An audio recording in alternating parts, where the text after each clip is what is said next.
Welcome to the Dr. Geo podcast. I'm your host, Dr. Geo, where it is my intention to help you improve your prostate health and how to live better with age. Today we have Craig. Craig, thanks so much for being on. Taking, I when I get invited to a podcast or anything, it's time that you're taking out from something else, and it's like but obviously I do it because I want to share the wealth of information. Thank you for doing so, and thank you for taking time out to do this with me. Oh, it's my pleasure. Thank you for having me on the show, Gio. It's really a pleasure, and I'm looking forward to our conversation. I look forward to it as well. So we met, we met a few, I'm losing track of time, a few weeks ago, a few months ago at a consumer health summit.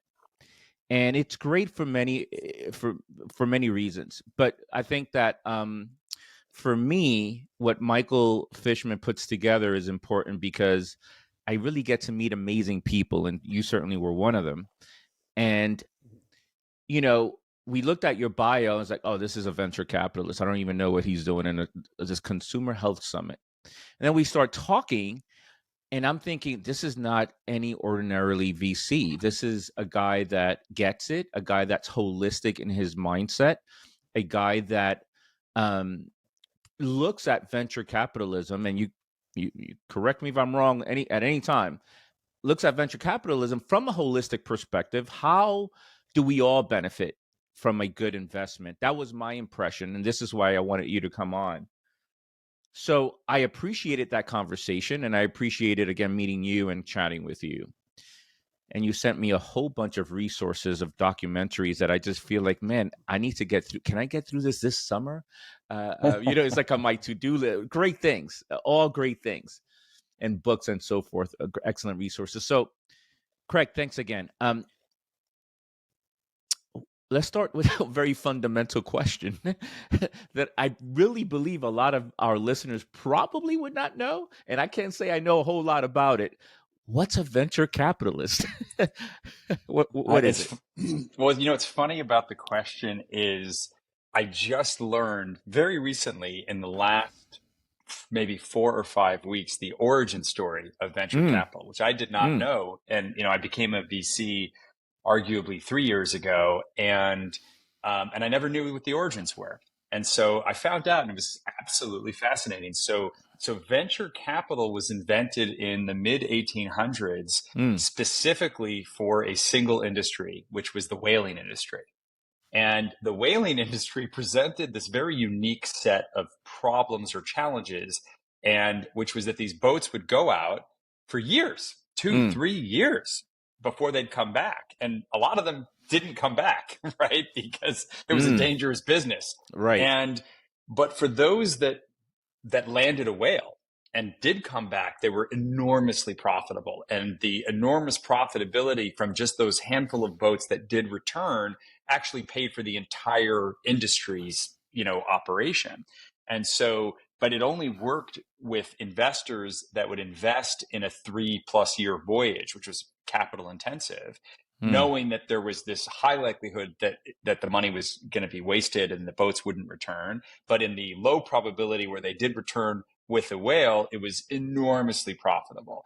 And so, and they would give the captain a share of the profits. And that was the origin of what they call carried interest, which is today how a venture capitalist is compensated, which is essentially, if you, Geo, gave me, I'll just use round numbers. You gave me $1 million to invest, and I give you back, 5 million, let's say I make $5 million for you. So I give you 6 million back, your original 1 plus 5. So the way that typically works is I get 20% of the profits. So you would get $4 million of profit. I would get 1 million of profit. And so you get, 80% of the profits, and typically the VC gets 20% of the profits. And then there's usually a management fee. It's usually 2%. So 2% of the $1 million, or 20 grand a year, is the management fee to just sort of pay the bills. And then, but the real money for the VC is the 20% of the profits. So it was developed in the 1800s for the whaling industry. And is that sorry to interrupt, Craig, and I may do so just because I don't want to lose track of what we're talking, the essence of what we're talking about. is that the way it's still done more or less today? So things have Yeah. not changed in 200 years in that regard in terms of how it's split up. Pretty much, that the percentages might change a little bit here or there, but the idea of a management fee, a percentage of the profits, and what most people don't realize about venture is statistically, and there's a lot of data out there, venture outperforms every other investment. It actually does better than real estate, than the S&P 500, than private equity. It's just the most illiquid, and that's the trade-off. So you're going to make the most amount of money, but you're going to be parted with your money for the longest period of time. And that's the reason why typically the only people who can invest in venture are either high net worth or ultra high net worth. Because if you've got, $20 million, you can take $1 million and part with it for 5, 6, 7 years. It's not the end of the world. Most people can't be away from their money for that long a period of time. And so they can't really invest in venture. So, and if you're investing $20 million, you're also saying I can lose it and I have the ability to lose it if I do lose it. Is that the mindset? Yeah, it is the mindset. Now, the thing about venture, why it's, I think, a good structure for a lot of investors is because if you invested $20 million in one company, that company can fail and you can lose the entire investment. That happens all the time. But for example, in our first fund, we invested in 11 companies. So it's highly unlikely that all 11 are going to fail. It's almost impossible for all 11 to fail. So you have a diversified portfolio of companies. So you're sort of the floor for failure is much higher in a VC fund than if you were to invest in a single company that obviously, any company can fail. We've seen it with large companies, whether it's, the big banks that have failed or Enron or WorldCom or, companies like that. We're going to talk a lot about venture capitalism, but before we go ahead and do that, what is the difference between a venture capitalist and an angel investor? So typically, an angel investor is a high net worth individual who typically writes relatively small checks, whether that's 25 grand or 100 grand. It's usually pretty small. Typically, an angel investor is not really writing a check much bigger than that, maybe 250K, but usually they're not writing anything like a 7-figure check. And they're usually just a high net worth person who's maybe kind of connected and sees lots of deals. And they sort of sprinkle their money around in lots of different companies. So it's some people derisively refer to that strategy as, spray and pray. You're just kind of, you're just sort of spraying around and hoping that something hits.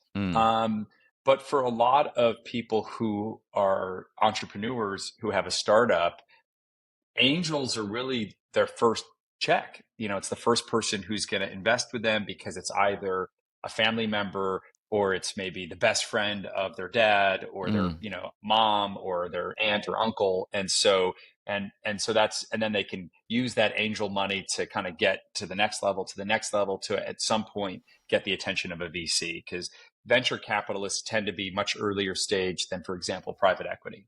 And so private equity is much later stage. Now, what I noticed is over the last sort of 15 or 20 years, everyone's kind of moved upstream. So VCs are now doing what 15 years ago private equity was doing. So, for example, pre-revenue, a company that does not yet have revenue, most VCs won't invest in pre-revenue companies anymore like they did 15 or 20 years ago. Half of the companies I invested in were pre-revenue. So I actually am trying to fill that void that I see in the marketplace. And pre-revenue, meaning that these are companies that have not made a dime yet, and so they have not. But you trust in their business model or what have you. Yeah. So if I think I think they're onto something. So I can give you an example, if you like, of a company that I invested in pre-revenue. So I met these very smart guys, and they told me what they were working on. And honestly, in that first 20, 30-minute conversation, I was like, yes, This is Mm, it. I'm going, like, in my mind, I had made the decision. I'm going to invest mm, in this. I believe in this. And here's what their pitch was. They're restaurant guys and they know lots of the top restaurants. And they mm, basically said, here's our idea. That, like, Michelin star, top restaurants don't think that they have a revenue problem because they're sold out every night. But they don't realize they do actually have a revenue problem because they didn't realize that, Gio and Craig just wanted to say we were going to Carbone in New York. And, so we're going to just, mm, like, order water and split a salad, and so mm. they didn't really make money on us. And so they go to these top restaurants and they say, look, you know what a four top generates for you at 8 p.m. on a Saturday night on average. $500, we'll give you $1,000. In exchange, you give us the inventory and we'll charge a 7.5% commission on the first three tables, 5% commission thereafter. And so what was really interesting is, so they went to the top restaurants and they locked them up and got their inventory. And now let's just say, and it's an invite only sort of VIP membership. And so you have this app on your phone.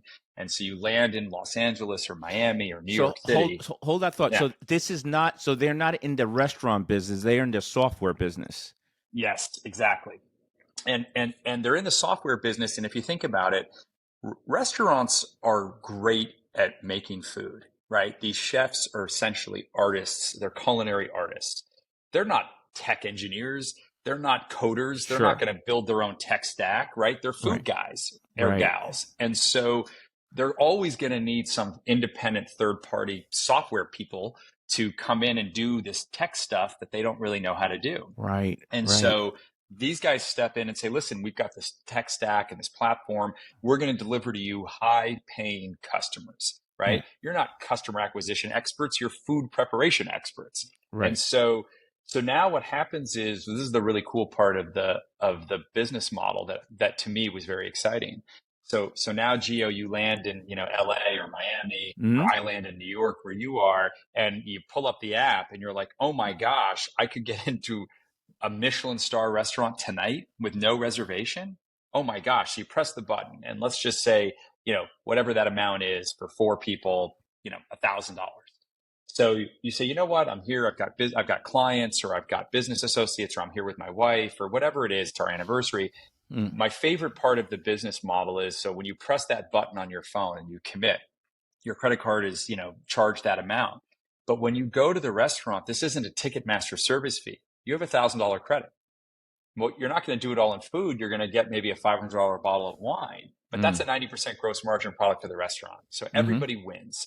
So you get value for your money. The restaurant gets more money. You might have spent $1,000 anyhow, right? Like, it's a celebration, or you've got Right. big, clients or whatever, but now you get guaranteed access to restaurants that you would never be able to get into same day. Literally multiple Michelin star restaurants same night. And then you get this incredible access, and you're actually getting value for your money. So I loved the business model. So And this is pre-revenue. They didn't. They didn't have a proof of concept, and then correct, but but this just makes a lot of sense. it did. And what persuaded me were, first of all, the people who were running it were serious people who were, very connected in the restaurant industry, but they had also locked up some of the top restaurants in the country, not just as for their inventory, but as investors on their cap table. And that was, to me, very high signal that they were onto something. And there was one other aspect of the tech that I loved, which is, my favorite part about Uber is just getting out of the car. You're not held hostage by the driver, doing like you are with a cab, where you're trying to Yeah. figure out the credit card thing and all of that. So this is the same thing. You can dine and dash. They've got your credit card. You've already prepaid. You're not held hostage by the server waiting for the check. You can leave whenever you'd like. So what if you go over $1,000? So you prepaid the Yeah. 1,000. What happens then? They have your credit card on file, so it Yeah. doesn't matter. You go Yeah. over, it's just going to charge you the additional Yeah. amount Right. plus the 20% for the tip. Cool. Cool. So you said certain things. So prior to your where you were saying about this investment that you made, you mentioned, you gave us an idea of what an angel is. You told us what a VC is, and you said private equity. Was that historically the sequence? So from angel to venture to private equity, and what is private equity relative to venture? Or is it Yes. one thing, or is it one now? Have we evolved? No, it's definitely not one. So I think the way you framed it is correct. It's essentially, angels are the very first typically check writers. It's usually friends and family. And then the next is venture is your first institutional check, and it comes from a venture Mm-hmm. capitalist or a VC firm. And then as the companies mature, you get into this world of private equity. And private equity, they might typically venture is a minority investor. So I don't own more than 50% of any of my portfolio companies, and I likely never will, right? Because it's your company, not my company. When you get into private equity, though, they often will take a controlling interest in the company, or they might buy the entire company from you. And it's still privately held. It's not a publicly traded company. And so these are, potentially much larger checks. They might be writing a check for 20 million, 50 million, 100 million. They might be Right. buying you for $1 billion. And then of course the final step in the process is if you go public or do an IPO, and then you take your private company public, and then anyone in the world can buy shares in it, and it's traded and it's very liquid, and you could buy or sell it on any given day. Is that the goal for a private equity firm to eventually go public, or not necessarily? Not necessarily. I think I would actually say IPO is actually you know is not the most common exit for most of these companies. It's probably depends on the industry, depends on the sector. Most of the time, the exit is an acquisition. So you build this company in whatever sector, and then the big 800-pound gorilla, whoever they are, buys up that exciting startup that's starting to gain traction. Gotcha. So yeah, I mean, like Apple, I think acquires like, I don't know, dozens and dozens and dozens of small companies every year. Right. Right. Really. Eventually, it'll be 5 or 10 companies owning everything almost, right? I saw that Amazon bought One Medical, a medical institution, and so they're now providing medical services, right? Um, True. that's a different story for a different day. So you have these guys, let's going back to the software guys with the restaurant business, and I'm going to sound like I have no idea how the VC world works because I have no idea what that world looks like. Um, if I see a guy coming in with a black turtleneck or something, I'm like, I'm going to invest in this guy. And I don't even know, right? I don't even know, like you said, in 30 minutes, I already knew. Does the look make a difference? I'm kind of half joking, Does the look, like the less, like I would be horrible if I go to you right now with a tie and a shirt and a vest. You're like, oh no, I'm not investing with this, particularly software. This guy knows nothing. Does that make a difference as well in this day and age? For me, it doesn't. I will say this, and we talked a little bit about this when we met. I sort of embarked on a pretty serious, spiritual journey starting about 2 years ago. Yeah, And today I'm much more attuned to energy than I was in earlier in my life. So part of why you and I connected is we just, I think our energy was very compatible, and we kind yeah, of vibed, with each other. And sure. it's not that I have to invest in people who I think will be my friend, and that, we can hang out and we're going to be buddies, but I do need to see a certain um, energy frequency, for lack of a better term, that it just got to light up certain areas of my brain that, okay, this person is passionate. They love what they're doing. They seem smart, and they're a subject matter expert in their area. They are highly motivated to win for whatever reason. They Mm, really, like, failure's not an option for them. And then the sort of the fourth thing that I look for, or fourth or fifth, I would say, is um, they have to be a good person. In Yiddish they say a mensch. sure, They've got to be sure. a good person. I won't invest in someone that I genuinely don't like. I won't. I don't care how good their idea is. So I think they've got to be a good person, or maybe just say they need to deserve the money, like, for lack of a better You would term. have lost out. I read the biography of Steve Jobs. I think you would have lost out on that one because I don't think he was a mensch necessarily. No. Based on information we read, but clearly, really smart and losing was not an option, but probably you would have not, you would have not connected on a spiritual level with such a guy. Correct. And that's the thing. My style is my style. I'm not saying that it's the best style or that it's the one that's going to be optimized, because you're right. There are those people. Look, I'll use Uber as an example. Like I wouldn't have invested in Travis Yeah. because, he's got this sort of reputation. And so, and it's not because these people don't know how to make money. Often they do know how to make Yeah. money, but I don't want to make, part of it is I feel like there's a certain type of way to make money. And I guess that this is another aspect that I think is important, Yeah. Let's which go into that. is, yeah, I think in this world, we all have to make money to support ourselves unless we were, born as trust fund babies. So we all need to make money. Well, I feel like there's fundamentally two different ways to make money in this world. The way that I feel comfortable making money is I would like to provide value and receive money in exchange for that value. Mhm. That's to me the right way to do it. There's another way to make money, which we've all known these people, and it's just, how do I get the money that's in Gio's pocket into my pocket as fast and efficiently as possible? And I don't really care how, and I don't really care if he's getting value or not. And so, there's little tells you can hear when someone's like, it's awesome, my business model's beautiful. Like, if they say it's beautiful, it's probably horrible, right? Like, the credit card's getting zinged every month. They don't even know it. It's awesome. It's like, yeah, that's not the business I want to be invested in, because if you're not providing value, you don't deserve the money, Yeah. in my opinion. Yep. Yep. Fascinating. Craig, what happened 2 years ago? Why did you go in through? And so, who was Craig prior to 2 years ago, and what was his investment approach then, and who is Craig now, and what did he do to be the person he is today, to probably invest differently, assuming that that's exactly what happened? Well, the good news is my spiritual journey began right as I became a venture capitalist, as I launched my own fund. Mm-hmm. So a lot of what we're talking about today, I may not have been able to articulate it 2 years ago, Mm. but it was infused into my investing strategy in one way or another.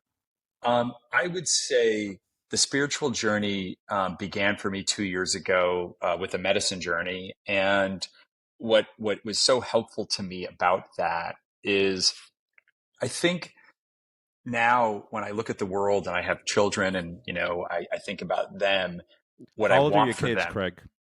I've got a daughter who's turning 14 in a month, and a son who's 16. Excellent. So, Perfect yeah, time to yeah. go through And, this. Yeah. and when I look at them, I think to myself, what I really want for them is more than, and this is really what I want for every human being on the planet, Mm. is to know themselves, right? Like I said to my daughter, we just dropped her off at camp, and I said, the last words I said to her was, I said, be safe and be you, right? I love it. Because that's it. I don't I want love it. my children to try to be someone else. I don't want them to Yep. try to be someone that they're not. And so I had the fortunate experience of getting to know myself much, much better. And I think that's the goal for life for all of us, is to know thyself, right? To get to know ourselves, because once you know who you really are, it's easy to stay on the path towards your North Star 100%. because you know where that is. The question is, why does it take so darn long for us? So what you're trying to do, and actually what I just try to do with my daughter who just graduated from high school, as she's going through her next journey of what's next in college and things of the sort, and what you did with your daughter is says, just be you. With my daughter, and of course every parent asks, oh, what is she going to major in? What is she going to do? And I was like, guys, that either I'm the crazy one, and it could be, by the way, because I never asked that question. And all these very intelligent academic people ask me the same question. So what is she going to take up? What is she going to study? It's like, guys, that doesn't matter. You're right. That actually doesn't matter. Almost everyone changes their mind 2 to 3 times. B, even worse, is the person that doesn't change their mind, that just goes straight through, and then they reach their goal and they're not happy because that's not really what they want to do. Exactly right. So for the next So 4 years, my conversation with Mia was, hey, it's all about learning who you are. it's So exactly right. you will be 21, 22, 25, and you know what? The world won't rattle you because you know who you are at your core. And It's you'll be exactly right. stable emotionally, and you'll be very successful, happy and happy. Is that sort of what you're trying to accomplish with? So we're helping them figure this out. Here we are. I'm 50. I'm like, yeah, I just figured this out. I feel like I'm really comfortable with who I am. Maybe within the last, I don't know, 6 7 years. It took me a Exactly. darn long time, and so I think we're trying to accomplish to help our kids accomplish that sooner than we did. Well, absolutely. And I think what I didn't realize until as I was a philosophy major in college. So I guess I've always been Nice, a seeker to some extent or another. nice. And what I've learned and the way I now see the world is the reason why this has become a big issue is because society, and we all live in society. We don't live in a cave on an island, by ourselves. Most of You us. live in, yeah, most of us. And so we live in this society. And I've come to this realization that the society that we live in is a liar, right? Mm, Society lies, and it mm, and it lies to us every single day. Gio, mm. you'll be happy if you purchase X. this, and Yeah. if you Right. right, and if you go on a vacation to this place, and if you wear this swimsuit, or if you buy this shirt, or if you drive this car, right? And we know, you and I know, it's a Yeah. lie, right? Yeah. That is actually not how you're going to be happy, right? And essentially the lie that society tells you is everything is a comparison. And we both know that comparison is the most direct route to misery and depression and Mm-hmm. unhappiness. Mm-hmm. And so we grow up, we're all in this boat together, we're all in this society where we're getting inundated all day, every day with this, comparison and lie, and you'll be happy if, you'll be happy when. And so, but if you don't know who you are, you're just sort of floating around in the ether, just sort of bouncing from, oh, I'm going to try this new diet, and I'm going to buy this new Yeah. car, and I'm going to, Yeah. and you don't really, you're just sort of scattered. So the only And way and to and sort feel like crap while you're scattered and trying to figure it out. This endless trying to figure it out scenario, and you constantly feel like you're not good enough. Social media with our daughters, you're totally. constantly not good enough. So yeah, yeah, it's a big issue. And it's a big issue. And so I've realized that the only way to navigate this sort of storm of reality is you have to know your North Star. Mm, And I meet people all the time. We talked about this earlier, that they're successful, they're a doctor, they're in their mid mm. 50s. And I've had these conversations with people, and they're like, I never wanted to be a doctor. My parents wanted me to be a doctor, All and the they're like time, living someone else's life, all and the they're time. miserable. Yeah. And so when I meet those people, I'm like so sad Yeah. because, and look, but for the grace of God go I'm I was sad one of for them. their patients too. Imagine you going to a doctor that's disgruntled and unhappy with his profession. Jeez, you know. Well, it- and it's funny you say that, right? We have all met those people on yeah. both ends of the spectrum. You meet the doctor or the lawyer or whoever who clearly is not living their purpose, and they're miserable and unhappy, and you can feel that. But then the opposite also happens. You might walk into, I don't know, like one of those arts and crafts stores, like, Michael's or whatever, and there's just some older lady who loves crafts, and 100%. she is living her best life. She's in Yeah. Disneyland, right? She is in the happiest place on earth for her, and you see it when you ask her questions or whatever, and she's just like, oh, let me take you down to this aisle, and have you thought about the balsa wood or whatever? And you're like, wow, person is exactly where they're supposed to be. This is what they should be doing with their life. I love it. I love it. I think, and that is tightly connected with health, as we know, because we're just living on our purpose. We're living on our terms, not our parent or whoever else, society, and things of the sort. I love it.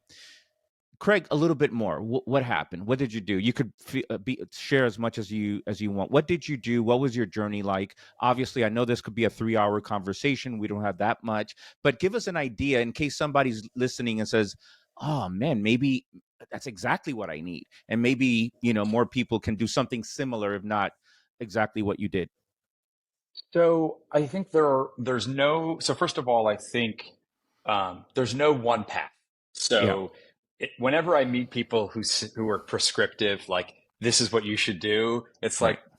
come on, like it might have worked for you. Great. That's awesome. But that doesn't make it universal or that it's going to work for everyone. So I think everyone needs to discover, you know, the right tools or the right, approach to do what I think we all need to do, which is to discover our truth and to I love it. discover our purpose. And so, Yeah. even like the way I feel, to be honest, today about my truth is, it's not truth; it's just my truth, right? Because who Mm-hmm. am I to judge you, Gio, for your views and your truth, even if it's different than mine? Like, I don't know that my truth is more true than your truth, and Right. so I think so, and look, unfortunately, I think this is often missing from Mm. our public discourse. Like, Mm. for example, I rarely hear people like on the pro-life, pro-choice side of the debate sort of talk about it in these terms. Like, hey, I'm fill in the blank, pro-choice, pro-life.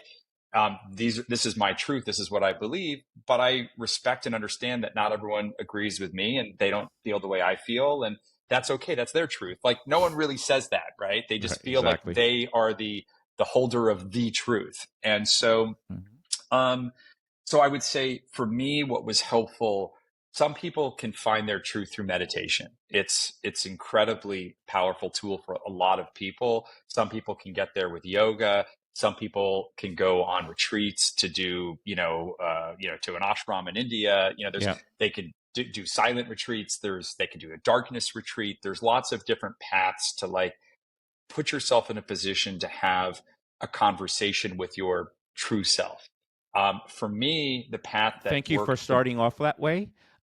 Very interested in what you did, but no, that's very important because I'm in this. I'm a physician. I help people, and I do. So one of the questions, so when Ben Greenfield said all these supplements that you take, he said that's a lot of supplements. That's a lot of pills. I'm not a pill taker.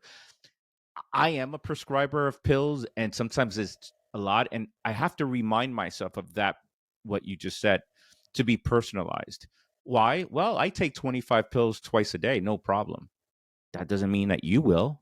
That doesn't mean right. that that's your path. That doesn't mean I need to have at least 3 methods of getting you to where you want to be from a prostate perspective, urological wellness perspective, not just one way. And I always remind myself of that very fundamental message, which I think is so important. So thank you for starting off with that. All right. What did you do, Craig? Yeah. What did So Craig what I Weiss do? Yeah. So what I did was one of my close friends had embarked on his own journey and Mm, spent maybe 6 or 12 months essentially traveling the world, going to, the jungles of Peru and doing mm, ayahuasca, mm, going all over the place, doing plant-based medicine in mm, all sorts of different places on the mm, planet. And I'm in a CEO group with him, and he came back to my forum of CEOs and he said, "You're not going to believe it, but the number one place on the planet that I have discovered is 2 hours from where we're sitting, here, in Arizona, where I live." And he describes this experience with plant-based medicine and this place that essentially follows the Johns Hopkins protocols for mm. all of these plant-based medicines that so one of them is already FDA approved, which is ketamine, which is Right. in being prescribed essentially off-label now because it's a Mm-hmm. dissociative. And then there's other plant-based medicines that are in phase 3 clinical trials. Some of them have just gotten approved in Australia. That That's they'll right. get approved, here in the United States in the next year or two. And so he describes this experience, and he said a couple of things that were extraordinarily powerful. Mm. Um, One of the things that he said that I thought was a beautiful framing was he said, "You are not your ego, but your ego thinks that he's you." And so he Wow. says, so here's what happens on the medicine. For 5 hours, you're going to take that ego and you're going to lock him in a cage over there. And for 5 hours, you're going to have, for the first time in your life, a conversation with the real you. And at the end of Oh, those 5 hours, you're going to unlock the cage and let the ego back out. But for the rest of your life, there will be no more confusion as to who's really in charge. wow. One session. One session. And my 5 hour medicine journey was the far and away the most profound 5 hours of my life, because he's right. I was able to get to know myself in a way that and I'm turning 50 next month, in a way that I hadn't known myself in my whole life up until this point. So, and I think that relationship with yourself is the most important relationship we have on this planet. And most of us, I tell you, I know, I'm sure you feel the same way. I meet people all the time, and I walk away from a meeting, and I say to myself, they have no idea who they are. No idea. 100%. 100%. Not only they have no idea who they are. Look, I have, other than my clinical work at NYU and so forth, I have side business things with nutraceutical supplements and other things. And in the past, I've been in partnerships. And I have, and look, I always say there's a good chance that I have no idea what I'm doing or what I'm talking about as it relates to businesses and partnerships. So I think I've been decently successful, but it's up to the eye of the beholder. If I feel or I sense that not a good person, I'm not doing it. No, but Gio, you don't understand. This person, created $20 million businesses, and he'll not doing it. Exactly not right. doing it. And I don't know, and that's been since I did get burned once, but the signs were there. I just ignored them. Actually, right? If we're paying attention, if we are in tune with ourselves, the signs are there, and you can pay attention to. I just ignored them. So that happened once, but all in all, I think that's a important component with who I work with, right? And what I decide to do in terms of partnerships. Very powerful. Thanks for sharing that. So who were you before? So were you the typical CEO guy, high net worth, very much into his ego kind of person prior to that experience? So fortunately, no. I had a very unusual childhood. I've actually, in my almost 50 years on this planet, I've never met another person who has described a childhood that's remotely similar to mine. So one of the unique aspects of my childhood was it created a dynamic that resulted in me having not a lot of problems with having a big ego. So what happened was my parents were married for 50 years. My mother gave birth to 7 children across the 1950s, 60s, 70s, and 80s. And so Wow. she was a federal judge for 25 years. I think she was the only female federal judge in the United States with 7 children. Wow.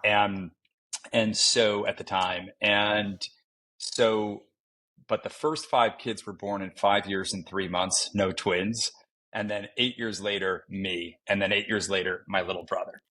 So I was essentially like this only child with 6 siblings. Yeah. But 5 of my siblings were 8 to 13 years older than me.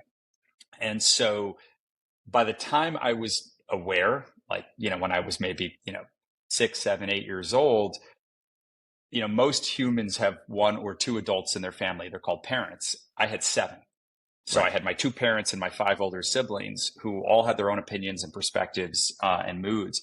But when I looked up at my 5 older siblings, I had a sister who was the first person in the 150-year history of her college to triple major, and then she got a PhD from Yale, and then she's a professor and was the chair of her department at her university.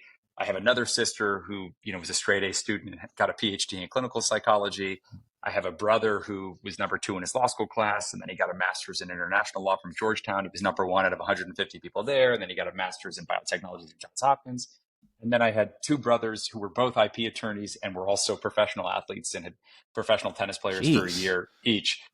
So I think that would break me. I think that would be. I think that's I cannot. That's way. I think that would I don't think that would be, it could go either way. Well, this is what I have to live up to. This is the way it is. Or there's no way I can do that. You know, I'm going the opposite way. I need more attention to me. I'm going to start, I don't know, taking crack or something. Yeah, no, there's no question. So I didn't have an ego growing up because I had no business having an ego. I had these siblings who were all Yeah, superstars. And exactly. so, I never thought that I was the smartest. I knew for a fact I was not, Yeah, like, exactly. and so I knew I wasn't the best athlete. Like I knew I wasn't the hardest worker. I knew I wasn't the best looking. Like, in some cases, some of these siblings had all of that. They were Yeah. smarter, they were faster, they were better looking. They were the whole package. So for me, I never had that issue, growing up, with a big ego. And so, and we had a fun family. My oldest brother, Jeff, who's now working with me, which is really exciting. We've worked together across 3 different companies now. He's brilliant and has a spectacular sense of humor. So I was once talking to him about this issue of ego, and I was complaining to him about someone that I thought had a big ego. And I said, I can't believe this guy has such a big ego. He hasn't accomplished half of what you, Jeff, have accomplished in your life. And my brother, without any hesitation, says, well, Craig, as you know, I try to be the most humble person in the world. That's lovely. Yeah. Is that the brother that I met at CHS? Yes, it is. Yeah, it is. great guy. Look, I would say this. I would say that your parents had something to do with all of that. I would say that when you did your journey 2 years ago, you didn't start from zero. You didn't start from zero. You're already a good guy. B, know what success looks like. Yeah, you were pretty comfortable in your skin at that point, and then boom, this took you to the next level. So and it goes to I have a Father's Day episode coming up where I just talk about my approaches and views on what I call fathering, and I think that plays a significant role. The job of a parent, which another story for a different day. So I think that your parents and your siblings did a great job raising you. So is Jeff the younger one or older? Jeff, the one you met's the older one. So Yeah. he's 11 years older than me. So tell him he did a good job as well. And, easy. But no, great parents, great parents. I can tell. So now you've gone through that, and here you are, this person. To me, you're like a holistic venture capitalist, right?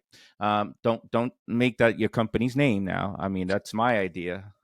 No, you get the trademark, right? Exactly. How do you? So so somebody comes in with an idea, great. How do you connect? How do you learn that that it will, when you say holistic, right? The idea is not only about me, is about the benefit of everyone. Yeah, me too. And we do need to make money. This is a company, right? So how do you navigate through that with, yep, this is a company. We do need to make money. We do need to make profits. Same time, how does it benefit the world? How do you navigate through that? What is it that you do? How do you connect with them even at a spiritual level, if you do at all? What's that process like? So I'll start with the end and go back to the beginning. Yeah. I every person that I invest in knows that I fundamentally care about them as a human being more than I care about making money from them. Amazing. So, and so because they know that, a couple of really cool things happen. One is they call me with bad news. Most entrepreneurs are terrified to tell their investors about things that are going wrong because they don't trust them with that information to not in some way use it against them. So my founders call me with bad news because they know I'm not going to freak out, and I can't help them if I don't know what they're struggling with. So part of it is establishing that trust, and it has to be authentic, right? Everyone's got a good BS detector, right? So they know whether you're being genuine or not. And so from my perspective, it starts with that. In terms of the type of businesses, I'll go back to what I said before. They have to be in the business of providing value. So if I get this sense that they're trying to make money by cutting corners or by doing something that, might be profitable, but isn't really serving their customers in the right way, that's not the right way to make money. And so for example, I realize this, and I've been thinking about it a lot. What is my investing philosophy? And so one of the things I've learned and realized is I'm not a Puritan. I'm not, judgmental about industries. For example, one of the companies we invested in Fund One, Fleet Street, sells French fries, right? So I'm not sitting there going, well, gosh, French fries are bad and they cause people to be fat, right? Like, we've all had delicious French fries and they're delicious. And so it's incumbent upon all of us. Like, you could say, well, French fries are bad. Well, do you want to live in a society where you're not allowed to have alcohol, sugar, caffeine, like all of these things? No, you don't want to live in that society. We want to have free choice, right? Excellent point. We want to have free choice. And so, but I wouldn't have invested in a French fry company that was cutting corners or trying to not provide. Like, they have made the best French fry in the world. They're literally in like the top 150 sort of restaurants in the United States with their amazing French fry.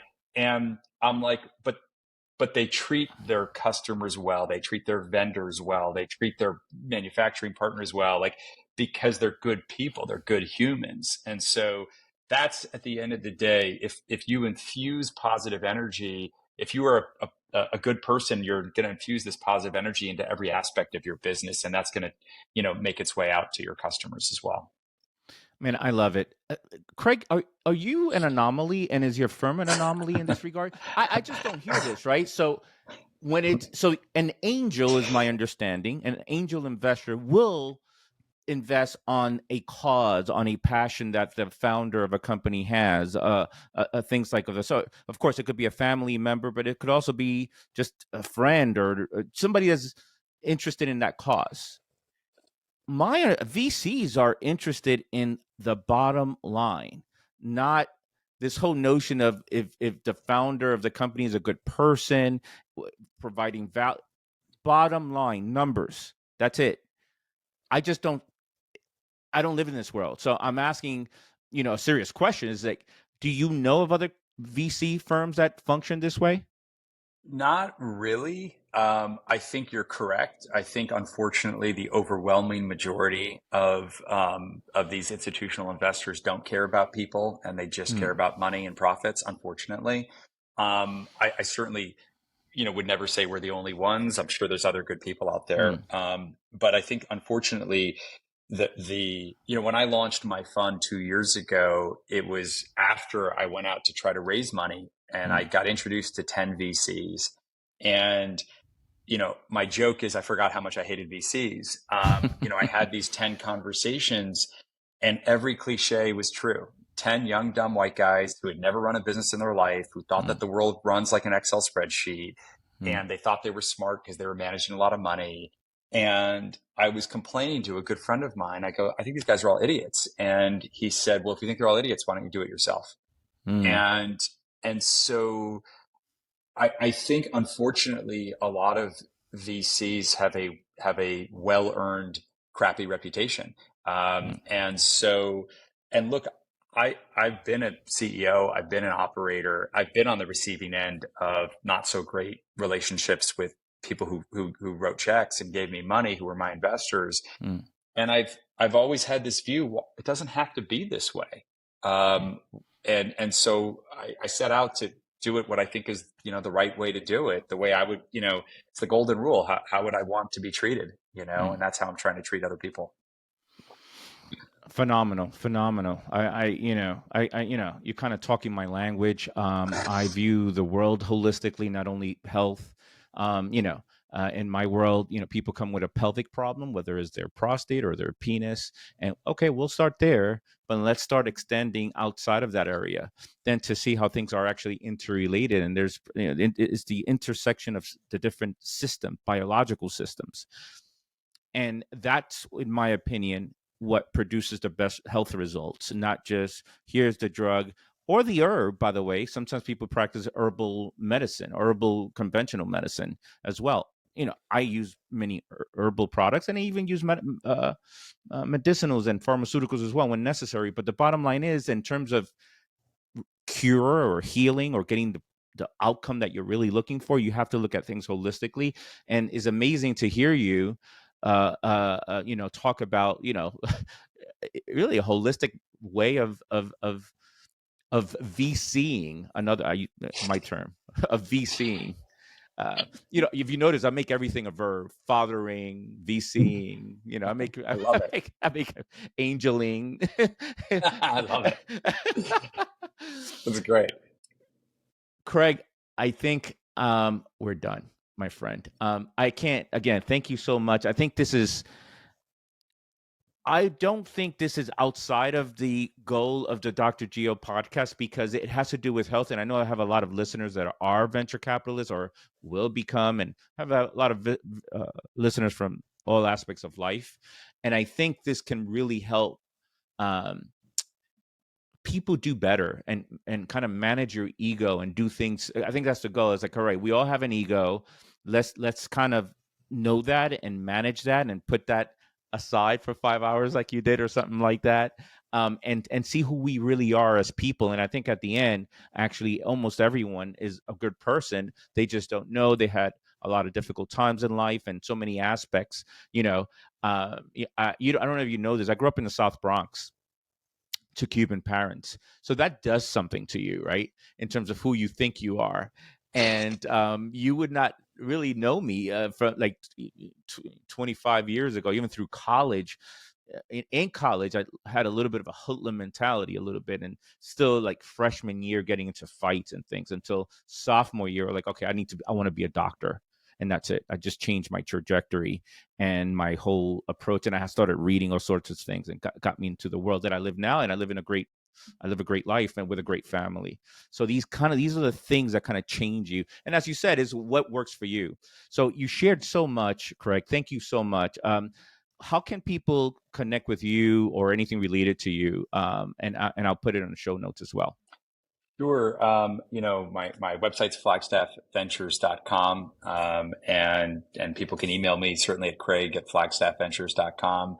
And, I'll just end with saying, I totally agree with the way you're looking at the world, and I feel the same way. So when I use the word medicine now, for me, it is holistic. This conversation is medicine for me. Mm. The books that I read are medicine. The Mm. documentaries that I watch, so it's all medicine to me Mm. now, in terms of just, giving me nourishment for my soul. I love it, man. I love it. We'll stay in touch. Of Hopefully, we'll course. see you soon. If not, we don't have to wait a year for the next CHS. See you soon. And Absolutely. thanks again, brother. I really appreciate you. My pleasure. Thanks so much, Gio. I really appreciate it. Take care. Thanks for tuning in to this week's episode of the Dr. Geo podcast. You can watch all episodes of this podcast and much more by subscribing to my YouTube channel on youtube.com/Gio Espinoza ND. If you love what you heard today, you can help by leaving a 5-star review of the podcast on Apple and Spotify, as each review helps us reach more men who are serious about improving their urological health and how to function better with age. And for the latest research and actionable takeaways in the world of men's health and integrative urology, sign up for my newsletter at drgeo.com. I'll see you next time.